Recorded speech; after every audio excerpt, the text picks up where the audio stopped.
Grow app से mobile number कैसे delete करें। आप ग्रो ऐप से मोबाइल नंबर डिलीट करना चाहते हो तो इस वीडियो को पूरा देखना।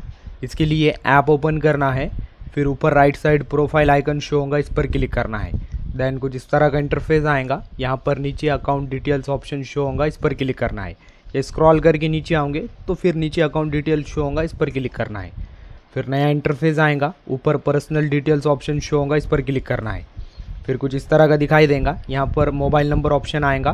देन फिर आप यहाँ पर मोबाइल नंबर पर क्लिक करोगे तो यहाँ पर आपको मोबाइल नंबर रिमूव करने का या मोबाइल नंबर डिलीट करने का ऑप्शन दिखाई नहीं देगा।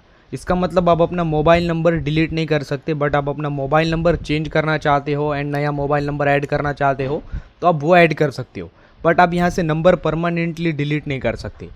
आई होप आपको वीडियो इन्फॉर्मेटिव लगा होगा, तो लाइक करना। अगर आप नंबर चेंज करना चाहते हो तो आपको यूट्यूब पर सर्च करना है ग्रो ऐप में मोबाइल नंबर कैसे चेंज करें, वहाँ पर वीडियोस मिल जाएंगे। देन उन वीडियो को देखकर आप अपना वो नंबर चेंज कर सकते हैं।